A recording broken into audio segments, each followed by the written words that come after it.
नमस्कार दोस्तों, आपका स्वागत है आपके अपने चैनल स्टडी वाइन्स ऑफिशियल पर।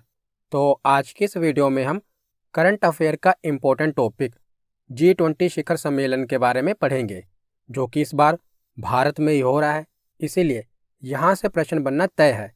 तो मैं इस वीडियो में आपको वो सभी पॉइंट्स बताऊँगा जो कि आपकी परीक्षा के लिए इम्पोर्टेंट है, और लास्ट में हम प्रैक्टिस क्वेश्चन भी लगाएंगे। तो पहले पूरे टॉपिक को आप अच्छे से समझना और लास्ट में प्रैक्टिस क्वेश्चन जरूर लगाना। तो चलिए बिना देरी किए हुए वीडियो को शुरू करते हैं। तो चलिए वीडियो की शुरुआत करते हैं और सबसे पहले देखते हैं कि आखिर G20 है क्या। तो G20 का गठन साल 1999 में किया गया था। ग्रुप ऑफ 20 भी कहा जाता है। तो G20 की फुल फॉर्म क्या होती है? Group of 20। और यह यूरोपियन यूनियन और 19 देशों का एक अनौपचारिक समूह है। तो G20 कितने देशों को मिलकर बनता है? तो 19 देश और एक यूरोपीय संघ, इनको मिलाकर G20 बनता है और इसे ग्रुप ऑफ 20 कहा जाता है। तो G20 शिखर सम्मेलन में इसके नेता हर साल जुड़ते हैं और वैश्विक अर्थव्यवस्था को बढ़ाने पर चर्चा करते हैं कि आखिर वर्ल्ड इकोनॉमी को कैसे बढ़ाया जाए। इस पर चर्चा होती है G20 मीटिंग्स में। तो G20 की स्थापना कब हुई थी? तो 26 सितंबर 1999 में G20 की स्थापना हुई थी। और इसके सदस्य देश कितने हैं? तो मैंने आपको बताया 20। 19 देश हैं और एक यूरोपीय संघ। तो 19 देश और एक यूरोपीय संघ को मिलाकर G20 की स्थापना हुई है, जिसे ग्रुप ऑफ 20 कहा जाता है। और इनका लक्ष्य होता है वैश्विक अर्थव्यवस्था को बढ़ाना। तो शुरुआत में जो G20 था, यह वित्त मंत्रियों और केंद्रीय बैंकों के गवर्नर का संगठन हुआ करता था। तो केवल इसमें 19 देश और यूरोपीय संघ के वित्त मंत्री और केंद्रीय बैंक के जो गवर्नर होते थे, वही भाग लेते थे। पर बाद में 2008 में दुनिया ने भयानक मंदी का सामना किया था और इसके बाद इसे शीर्ष नेताओं के संगठन में तब्दील कर दिया गया। तो 2008 के बाद क्या हुआ? उस देश के जो हेड ऑफ स्टेट हैं, यानी कि जो प्रधानमंत्री या राष्ट्रपति हैं, वो भी इसमें भाग लेने लगे। और इसके बाद यह तय किया गया कि साल में एक बार G20 राष्ट्रों के नेताओं की बैठक की जाएगी। इसीलिए हर वर्ष G20 शिखर सम्मेलन होता है। अब हम आगे देखते हैं। तो G20 के कितने सदस्य देश हैं? तो मैंने आपको बताया कि 19 देश और एक यूरोपीय संघ को मिलाकर 20 सदस्य देश हैं। तो इनके नाम आपको पता होने चाहिए, क्योंकि एग्जाम में क्या पूछा जाता है कि बताइए निम्नलिखित में से कौन सा देश G20 का सदस्य नहीं है। तो अगर आपको पता होगा कि कौन कौन से देश हैं, तभी तो सही विकल्प आप चुन पाओगे। तो एक बार हम देख लेते हैं कि कौन कौन से देश इसके सदस्य हैं। तो सबसे पहले है अर्जेंटीना, उसके बाद है ऑस्ट्रेलिया, ब्राज़ील, कनाडा, चीन, France, Germany, Bharat, Indonesia, Italy, Japan, Korea गणराज्य, मेक्सिको, रूस, सऊदी अरब, दक्षिण अफ्रीका, तुर्की, जिसका नाम पहले तुर्की था, अब बदलकर क्या हो गया? तुर्की, यूनाइटेड किंगडम, अमेरिका और यूरोपीय संघ। तो 19 देश और एक यूरोपीय संघ मिलाकर G20 के कितने सदस्य देश हैं? तो 20 सदस्य देश हैं, जो कि आपको पता होने चाहिए। तो देखिए, G7 कंट्रीज़ के बारे में आपको पता होगा। ये सभी डेवलप कंट्रीज़ हैं, जिसमें Canada, France, Germany, Italy, Japan, UK और यूएसए आता है। इनको मिलाकर G7 कंट्रीज़ बनती हैं। तो जो G20 कंट्रीज़ है ना, उन्हीं के अंदर G7 कंट्रीज़ भी आती हैं। यानी कि जो G7 कंट्रीज़ है ना, वो G20 कंट्रीज़ में भी शामिल हैं। याद रखिएगा, पहले जो G7 कंट्रीज़ थी, इन्हें G8 के नाम से जाना जाता था, जिसमें रशिया भी आता था। पर बाद में रशिया को बाहर कर दिया गया और इसका नाम पड़ गया G7। तो G7 और एक मिला लो रशिया, तो 8 कंट्रीज़ ये हो गई, और बाकी की 12 कंट्रीज़, इनको मिलाकर G20 कंट्रीज़ बनी है। तो याद रखिएगा, G20 कंट्रीज़ के अंदर G7 कंट्रीज़ भी शामिल हैं। तो G20 सदस्य देशों में वैश्विक सकल घरेलू उत्पाद का लगभग 85%, यानी कि पूरे वर्ल्ड की जो GDP है उसका 85% और वैश्विक व्यापार का पूरे वर्ल्ड का जो ट्रेड होता है उसका 75% से भी अधिक और विश्व की लगभग 2/3 आबादी G20 देशों के अंदर आती है। तो ये जो G20 देश है ना, इसमें पूरे वर्ल्ड की GDP का लगभग 85% और पूरे वर्ल्ड का जो ट्रेड होता है उसका 75% हिस्सा है। और बात करें आबादी की तो पूरे विश्व की लगभग 2/3 आबादी भी इसमें शामिल है।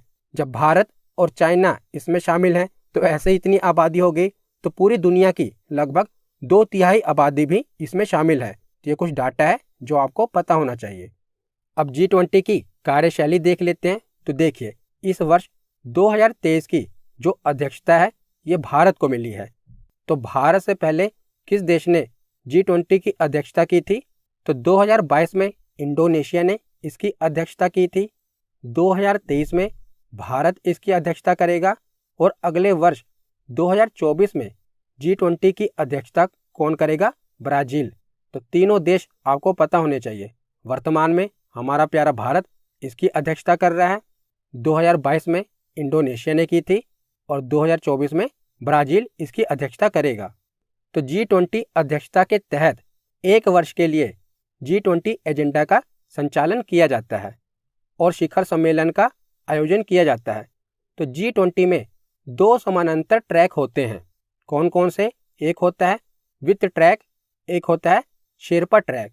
तो एक तरह से आप समझ लीजिए, जो G20 की मीटिंग्स होती हैं 2 कैटेगरी होती है। एक होती है वित्त ट्रैक और एक होती है शेरपा ट्रैक। तो वित्त ट्रैक में वित्त मंत्री और सेंट्रल बैंक के जो गवर्नर होते हैं ना, जो G20 देशों के वित्त मंत्री होते हैं और सेंट्रल बैंक के गवर्नर होते हैं, वो इस मीटिंग में हिस्सा लेते हैं, इसको लीड करते हैं। और जो भी फाइनेंस से रिलेटेड मुद्दे होते हैं वो इस ट्रैक में देखे जाते हैं। और दूसरा ट्रैक है शेरपा ट्रैक। तो शेरपा ट्रैक का नेतृत्व कौन करता है? शेरपा करता है। तो शेरपा क्या होता है? क्योंकि वित्त मंत्री और सेंट्रल बैंक के गवर्नर ये तो हमें पता है कि कौन होते हैं, तो ये शेरपा कौन होता है जो शेरपा ट्रैक का नेतृत्व करता है? तो देखिए, शेरपा कौन होता है?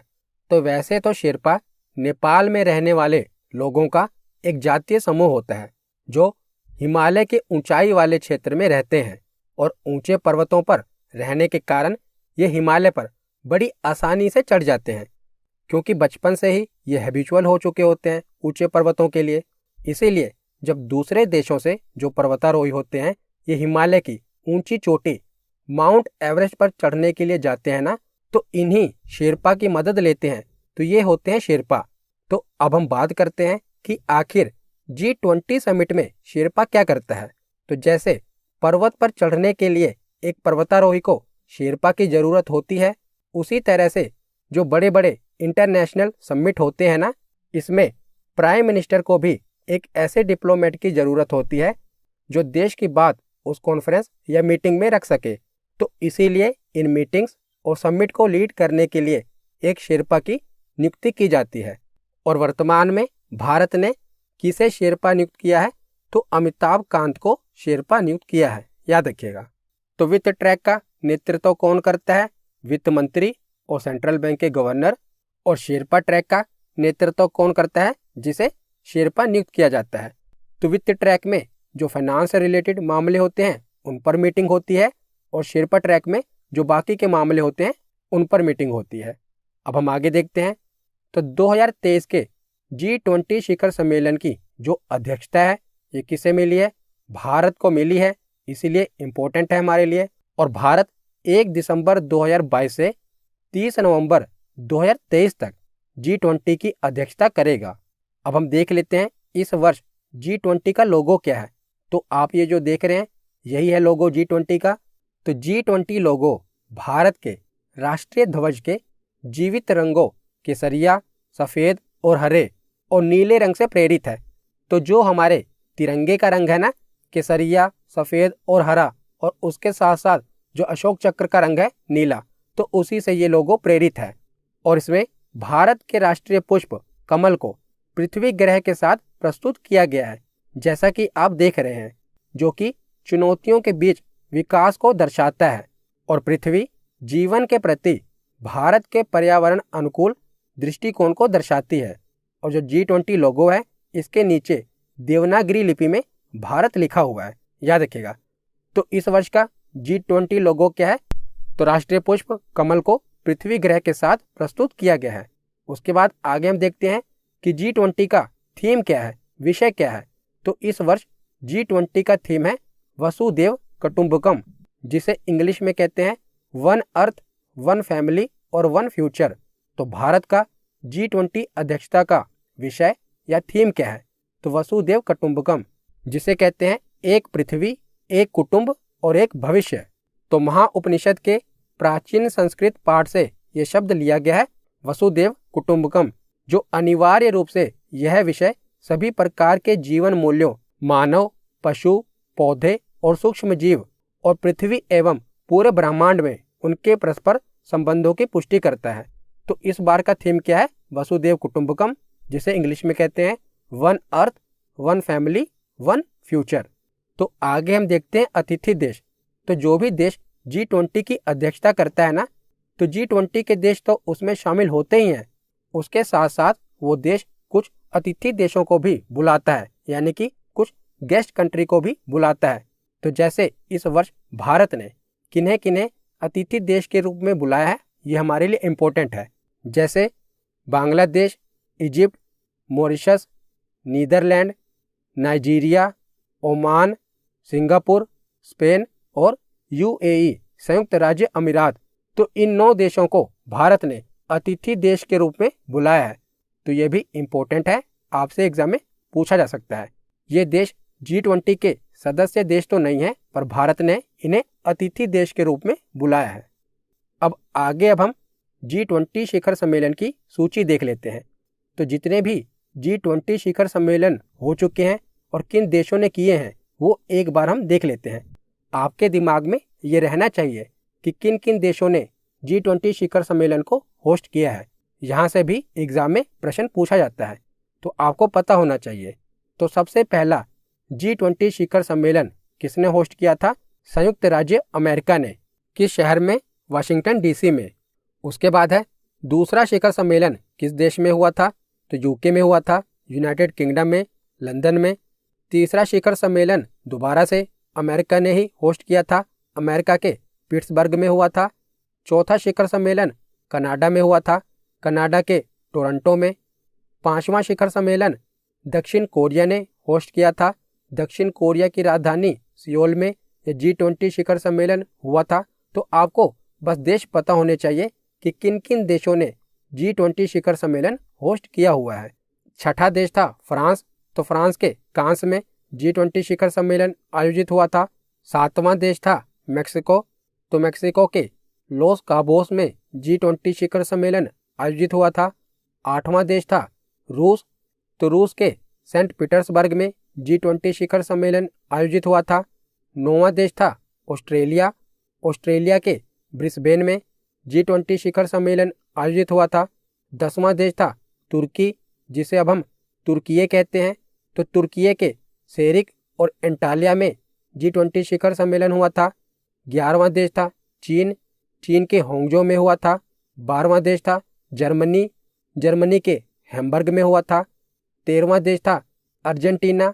अर्जेंटीना के ब्यूनस आयर्स में हुआ था। 14वां देश था जापान। जापान के ओसाका में हुआ था। 15वां देश था सऊदी अरब। सऊदी अरब के रियाद में हुआ था। 16वां देश था इटली। इटली के रोम में हुआ था। तो अब 17वां, 18वां और 19वां देश, ये तीनों इम्पोर्टेंट है, क्योंकि 18वां देश भारत है, जहां पर वर्तमान में 2023 का G20 शिखर सम्मेलन आयोजित हो रहा है। इससे पहले 2022 में इंडोनेशिया के बाली में हुआ था और 2024 में कहां पर होगा? तो 2024 में G20 शिखर सम्मेलन ब्राजील में होगा, याद रखिएगा। तो उसके बाद आगे देखते हैं। तो ये जो G20 शिखर सम्मेलन होता है ना, इसकी अध्यक्षता किस देश को दी जाएगी? इसके लिए इन देशों को 5 ग्रुप में बांटा गया है और भारत दूसरे ग्रुप में आता है। तो G20 सदस्यों को 5 भागों में विभाजित किया गया है। भारत, दक्षिण अफ्रीका, रूस और तुर्की जैसे देश समूह 2 में शामिल किए गए हैं। तो भारत किस ग्रुप में आता है? दूसरे ग्रुप में आता है। तो हर वर्ष जो अध्यक्षता होती है, ये एक ग्रुप से दूसरे ग्रुप में रोटेट कर दी जाती है। जैसे इस वर्ष दूसरे ग्रुप का नंबर है जिसमें इंडिया होस्ट कर रहा है। 2023 की अध्यक्षता अगले वर्ष कौन होस्ट करेगा? ब्राज़ील, जो कि तीसरे ग्रुप में आता है। तो तीसरे ग्रुप में जैसे 3 देश हैं, अर्जेंटीना, ब्राज़ील और मैक्सिको। ये तीनों देश आपस में समझ लेंगे कि इस वर्ष इन तीनों देशों में कौन होस्ट करेगा। तो एक ग्रुप में एक ही देश होस्ट करेगा, अगली बार दूसरे ग्रुप का नंबर आएगा। तो जिस ग्रुप का नंबर आएगा ना, उसमें जो भी देश शामिल होंगे वो आपस में समझ लेते हैं कि इस बार कौन होस्ट करेगा। जैसे भारत दूसरे ग्रुप में आता है तो भारत 2023 में होस्ट करेगा। उसके बाद तीसरे ग्रुप का नंबर है तो तीसरे ग्रुप में 3 देश हैं जिसमें से ब्राज़ील होस्ट करेगा। तो इस प्रकार 5 ग्रुप में इन देशों को बांटा गया है और आपको याद रखना है भारत दूसरे ग्रुप में शामिल है। तो आगे अब हम G20 2023 की बैठकें देख लेते हैं। तो देखिए, तो जैसे जो 2023 का शिखर सम्मेलन भारत में होगा ना, तो उससे पहले कई सारी मीटिंग्स, कई सारी बैठकें होती हैं। तो ये जो बैठकें होती हैं अलग अलग शहरों में होती हैं और ये इम्पोर्टेंट होती हैं हमारे लिए। तो जो भी महत्वपूर्ण बैठकें हुई हैं वो हम देख लेते हैं, क्योंकि जैसे मैंने आपको बताया था ना कि भारत को इसकी अध्यक्षता 1 दिसंबर से मिली है और 30 नवंबर तक इसकी अध्यक्षता भारत के पास ही रहेगी। तो 1 दिसंबर से लेकर 30 नवंबर तक अलग अलग मीटिंग्स भारत में होंगी G20 से रिलेटेड। और ये जो बैठकें होती हैं ये अलग अलग टॉपिक पर होती हैं। तो एग्जाम में इन बैठकों के बारे में पूछ लिया जाता है। तो जो भी अभी तक महत्वपूर्ण बैठकें हुई हैं और आगे होने वाली हैं वो हम देख लेते हैं। तो G20 2023 की पहली शेरपा मीटिंग कहाँ पर हुई थी? तो उदयपुर में हुई थी। तो G20 की शुरुआत भारत में कहाँ से हुई, किस मीटिंग से हुई? तो उदयपुर की शेरपा मीटिंग से भारत में G20 की शुरुआत हुई है। याद रखिएगा, इंपॉर्टेंट है। उसके बाद है कि first finance and central bank deputies की मीटिंग कहाँ हुई है? तो जो G20 के वित्त और केंद्रीय बैंकों के मंत्री थे, इनकी मीटिंग्स कहाँ पर हुई थी? बेंगलुरु में हुई थी। उसके बाद है first development working group meeting कहाँ पर हुई? तो ये मुंबई में हुई। तो मैं आपको बता दूंगा कि इम्पोर्टेंट कौन सी है। तो सबसे पहले तो उदयपुर वाली, ये इम्पोर्टेंट है। और दूसरी फाइनेंस और सेंट्रल बैंक के जो डिप्टीज थे, इनकी जो मीटिंग हुई थी बेंगलुरु में, ये भी इम्पोर्टेंट है। और डेवलपमेंट वर्किंग ग्रुप मीटिंग ये इतनी इम्पोर्टेंट नहीं है, बस एक बार पढ़ लेना। उसके बाद है फ्रेमवर्क वर्किंग ग्रुप मीटिंग, ये भी बेंगलुरु में हुई थी, ये भी इतनी इम्पोर्टेंट नहीं है। उसके बाद है हेल्थ वर्किंग ग्रुप मीटिंग, ये इम्पोर्टेंट है। तो स्वास्थ्य से रिलेटेड जो मीटिंग हुई थी ये तिरुवनंतपुरम में हुई थी, इम्पोर्टेंट है, याद रखिएगा। उसके बाद है first international financial architecture working group meeting. तो आर्किटेक्चर यानी कि वास्तुकला से रिलेटेड जो मीटिंग हुई है ये चंडीगढ़ में हुई है, ये भी इम्पोर्टेंट है। उसके बाद आगे है first education working group meeting, ये कहाँ पर हुई है? तो ये चेन्नई में हुई है। उसके आगे है एम्प्लॉयमेंट से संबंधित जो मीटिंग हुई है ये जोधपुर में हुई है। तो इसी प्रकार जो कीवर्ड है ना, कीवर्ड से याद रखेगा। एम्प्लॉयमेंट वाली जोधपुर में है, एजुकेशन वाली चेन्नई में है, आर्किटेक्चर वाली चंडीगढ़ में हुई थी, हेल्थ वाली तिरुवनंतपुरम में हुई थी। तो ये जो अलग अलग बैठकें हुई हैं ना, ये मैं आपको कवर करा रहा हूँ, क्योंकि अगर एग्जामिनर को क्वेश्चन थोड़ा डिटेल में पूछना है या डिफ़िकल्ट बनाना है तो वो इन मीटिंग्स के बारे में पूछ सकता है। उसके आगे है first sustainable finance working group meeting, ये कहाँ पर हुई थी? गुवाहाटी में हुई थी। उसके आगे है टूरिज्म वर्किंग ग्रुप मीटिंग। तो टूरिज्म से संबंधित जो मीटिंग हुई है ये गुजरात के रन ऑफ कच्छ में हुई है, ये बहुत इंपॉर्टेंट है। टूरिज्म से संबंधित जो मीटिंग हुई है कहाँ पर हुई है? रन ऑफ कच्छ में। उसके आगे है environment and climate working group meeting, ये बेंगलुरु में हुई है, ये भी इंपॉर्टेंट है। तो फर्स्ट एनवायरमेंट और क्लाइमेट वर्किंग ग्रुप मीटिंग कहाँ पर हुई है? बेंगलुरु में। उसके बाद है एग्रीकल्चर वर्किंग ग्रुप मीटिंग, ये इंदौर में हुई है। उसके आगे है digital economy working group meeting, very very important, ये उत्तर प्रदेश की राजधानी लखनऊ में मीटिंग हुई है, digital economy working group meeting. उसके बाद है कल्चर वर्किंग ग्रुप मीटिंग, ये भी इंपॉर्टेंट है, ये खजुराहो में हुई है, इंपॉर्टेंट है, याद रखेगा। मध्य प्रदेश के खजुराहो में कल्चर वर्किंग ग्रुप मीटिंग हुई है। उसके आगे G20 के सभी फॉरेन मिनिस्टर की मीटिंग कहाँ पर हुई है? तो G20 के जितने भी विदेश मंत्री थे ना, उनकी मीटिंग भारत की राजधानी दिल्ली में हुई है। उसके आगे है anti corruption working group meeting कहाँ पर हुई है? तो एंटी करप्शन से संबंधित जो मीटिंग होगी ये कहाँ पर होगी? गुरुग्राम में होगी। उसके बाद है ट्रेड और इन्वेस्टमेंट से संबंधित जो मीटिंग होगी ये कहाँ पर होगी? ये मुंबई में होगी। उसके बाद है डिजास्टर मैनेजमेंट यानी कि आपदा प्रबंधन से संबंधित जो मीटिंग होगी ये कहाँ पर होगी? तो ये गांधीनगर में होगी। तो ये जितनी भी बैठकें हैं ना, एक बार आप इनको पढ़ लेना क्योंकि ये सभी इंपॉर्टेंट है। तो यहाँ पर हमारा थ्योरी सेक्शन कंप्लीट होता है। अब हम प्रैक्टिस क्वेश्चन लगाते हैं। तो पहला प्रश्न है कि G20 की फुल फॉर्म क्या है? तो G20 की फुल फॉर्म क्या है? इसका सही जवाब है ऑप्शन सी, ग्रुप ऑफ 20। अगला प्रश्न है कि G20 सम्मेलन में कितने सदस्य देश शामिल होते हैं? तो G20 सम्मेलन में 19 देश और 1 यूरोपियन यूनियन शामिल होता है। तो इसका सही जवाब है ऑप्शन बी। अगला प्रश्न है कि G20 की स्थापना कब हुई थी? तो G20 की स्थापना हुई थी 1999 में। ऑप्शन ए इसका सही जवाब है। अगला प्रश्न है कि इनमें से कौन सा देश G20 का हिस्सा नहीं है? तो कौन सा देश G20 का हिस्सा नहीं है? तो इसका सही जवाब है ऑप्शन ए, सिंगापुर। सिंगापुर को भारत ने अतिथि देश के रूप में बुलाया है, पर यह G20 का हिस्सा नहीं है। अगला प्रश्न है कि G20 का पहला शिखर सम्मेलन कब और कहां पर आयोजित हुआ था? तो G20 का पहला शिखर सम्मेलन कहां पर आयोजित हुआ था? तो अमेरिका के वाशिंगटन में। ऑप्शन ए इसका सही जवाब है। और कब हुआ था? 2008 में। अगला प्रश्न है कि वर्ष 2023 में G20 शिखर सम्मेलन की अध्यक्षता किस देश ने की है? तो 2023 की अध्यक्षता किसे मिली है? भारत को मिली है। ऑप्शन बी इसका सही जवाब है। अगला प्रश्न है कि भारत में आयोजित G20 शिखर सम्मेलन 2023 की थीम क्या है? तो इस वर्ष इसकी थीम क्या है? One earth, one family, one future, जिसे संस्कृत में कहते हैं वसुदेव कुटुंबकम। ऑप्शन ए इसका सही जवाब है। अगला प्रश्न है कि G20 शिखर सम्मेलन 2022 की अध्यक्षता किस देश ने की थी?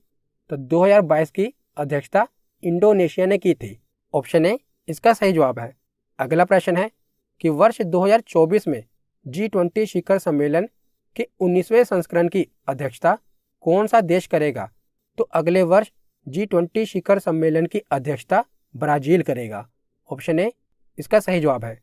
2022 में इंडोनेशिया ने की थी, 2023 में भारत इसकी अध्यक्षता कर रहा है और 2024 में ब्राजील इसकी अध्यक्षता करेगा। अगला प्रश्न है कि G20 विदेश मंत्रियों की बैठक कहां पर आयोजित हुई थी? तो विदेश मंत्रियों की बैठक दिल्ली में आयोजित हुई थी। ऑप्शन ए इसका सही जवाब है।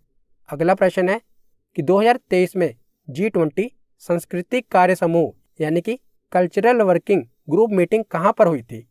तो cultural working group meeting Khajuraho Madhya Pradesh में आयोजित हुई थी। ऑप्शन डी इसका सही जवाब है। अगला प्रश्न है कि G20 अध्यक्षता के हिस्से के रूप में पहली टूरिज्म वर्किंग ग्रुप बैठक 2023 कहां पर आयोजित हुई? तो टूरिज्म वर्किंग ग्रुप कहां पर आयोजित हुई थी? तो गुजरात के रन ऑफ कच्छ में। ऑप्शन बी इसका सही जवाब है। अगला प्रश्न है कि G20 वित्त मंत्रियों की बैठक की मेजबानी किस शहर ने की है? तो वित्त मंत्रियों के बैठक की मेजबानी बेंगलुरु ने की है। ऑप्शन बी इसका सही जवाब है। तो आप में से कई स्टूडेंट्स मुझसे करंट अफेयर की बुक के बारे में पूछते हैं। तो यह है दिशा पब्लिकेशन की करंट अफेयर की बुक, जो कि इंग्लिश और हिंदी दोनों ही मीडियम में अवेलेबल है। और इस बुक में आपको 2022 के सारे इंपॉर्टेंट करंट अफेयर टॉपिक्स मिल जाएंगे। इस बुक की यूएसपी है special coverage on Indian economy, Russia Ukraine war, world recovering from covid, economic survey और फीफा वर्ल्ड कप जैसे वो सारे बर्निंग इश्यूज इसमें कवर किए गए हैं, जो कि आपकी परीक्षा के लिए इंपॉर्टेंट है। और सिर्फ फैक्ट्स ही नहीं, बल्कि इस बुक में दिया गया है स्वॉट एनालिसिस, ताकि आप जो भी टॉपिक पढ़ रहे हैं उसकी स्ट्रेंथ, वीकनेस, अपॉर्चुनिटीज और थ्रेट के बारे में पढ़ सकें। तो स्वॉट एनालिसिस के बाद आप जो बर्निंग इश्यूज है उसके कोज एंड इफेक्ट भी देख सकते हैं, जैसे भारत और रूस के बीच स्थायी आर्थिक संबंध है, इसके पीछे कारण क्या है और इसका प्रभाव क्या है, ये भी आपको इस बुक में देखने को मिल जाएगा। और इसके साथ साथ इस बुक की खासियत है कि यह बुक आपको ग्रुप डिस्कशन और पर्सनल इंटरव्यूज में भी बहुत हेल्प करती है। और टॉपिक्स को पढ़ने के बाद बुक में दिए गए हैं चार्ट्स और माइंड मैप्स, जिससे आप जो इन्फॉर्मेशन है उसकी क्विक रिवीजन कर सकते हैं। मतलब कि उस टॉपिक से रिलेटेड सारे की पॉइंट्स एक ही साथ कवर किए गए हैं, चार्ट और माइंड मैप के साथ। और ये बुक सभी एस्पिरेंट के लिए यूजफुल है, चाहे आप one day exam, SSC, banking, railway या कोई स्टेट पीसीएस एग्जाम या सिविल सर्विसेज की तैयारी कर रहे हो। सभी एग्जाम को ध्यान में रखकर इस बुक में सारे इंपॉर्टेंट टॉपिक्स कवर किए गए हैं। तो ये बुक आपको फ्लिपकार्ट या अमेज़न पर मिल जाएगी और बुक का लिंक वीडियो के डिस्क्रिप्शन में दिया गया है। वीडियो के डिस्क्रिप्शन में जाकर लिंक पर क्लिक करके आप इस बुक को बाय कर सकते हैं।